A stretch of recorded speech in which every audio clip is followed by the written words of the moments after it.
So I've sort of let myself go down this road a little bit because I 2 weeks ago, I thought this would be crazy, and maybe I'm being a little prisoner of the moment. I'm not saying this is going to happen or that I would even predict it, but it feels, I guess, this whole idea of like a year or like a really extreme suspension NFL wise feels like it's more on the table. Am I overreacting in thinking that? Does anyone hear that and think, no, that's completely insane? It won't be more than like 8 games. It just, I don't think it will happen, but it feels like, maybe they would start there and it would be appealed down. It just feels more realistic for whatever reason. Maybe I have too much time to think. I don't think that like 22 accusers, 24, that doesn't, to me, move the needle much as far as the seriousness of this whole situation. It's the same.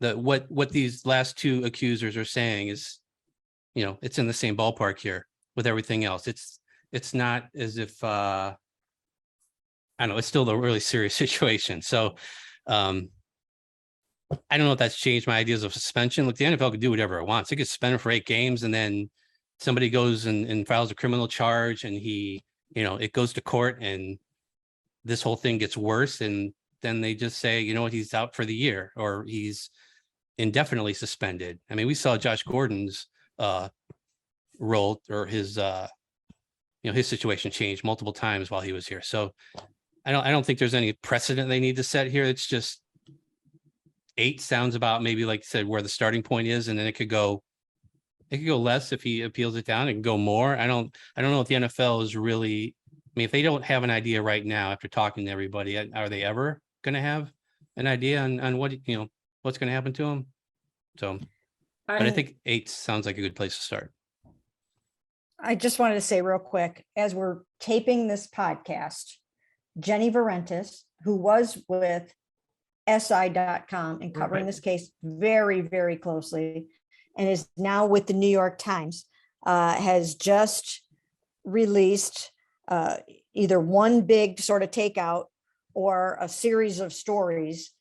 And I'm just looking at this on Twitter right now, and she's talking to a lot of the women who have given massages to Deshaun Watson. And this tweet says, Deshaun Watson received massages from at least 66 different women in a 17-month period. Some of these women, speaking publicly for the first time, described experiences that undercut his insistence he was only seeking professional massage therapy. So that's one of the tweets. And then the other one below that by her says, a spa in a strip mall and the team he played for at the time played roles in enabling this series of massages. And the regular dialogue Harden had with prosecutors before the grand jury demonstrates, at the least, the value of a well-paid and well-connected lawyer. So again, there's more and more coming out. There's more to be determined. There's more to be investigated.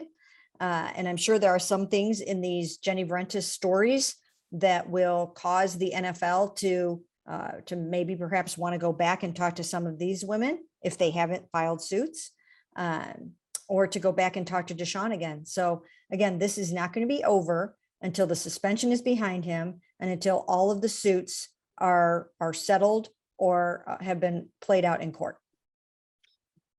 Yeah, this, like you said, this just posted as we're recording here. So, and she's done a lot of great work on this as well. She's talked to she's done a lot of investigative work on this story. So if you haven't, actually, if you go to her Twitter profile at Jenny Verentis, Verentas, she has pinned at the top kind of one of the key pieces of the reporting that's been done on all this back when he was with the Texans. So make sure you check all that out. And yeah, I mean, this just sort of reinforces like the NFL can't, without having read this yet, the NFL can't afford to take this lightly. They can't.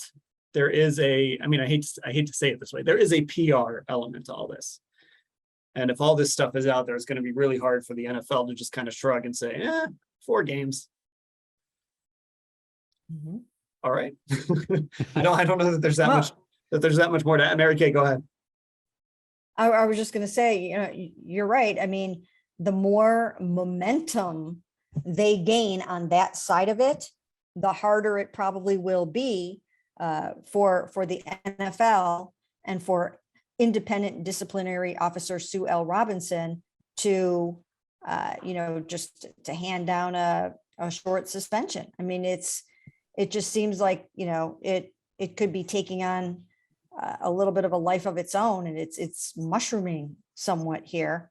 And I don't know if now is the time for them to make a decision. It almost seems like they need to just sit back a little bit and continue their review. Well, then the question becomes, when does the commissioner's exempt list come into play? I know he's talked about that before and not intending to use it, but if this is an ongoing thing and you still get more information, and the headline of Jenny's story, by the way, how the Texans and a spa enabled Deshaun Watson's troubling behavior. It's one of the things that one of the recent accusations pointed out, that there was a spa owner that seemed to understand what was going on. So then it just becomes a bigger thing, more people involved, more people that can get in trouble. When does that exempt list come into play? Does he change his mind and decide to use that? 66 is a lot. I mean, for the numbers we've seen already, which we've already said, or at least I've already said, are concerning, and other people have too. 66 is a lot.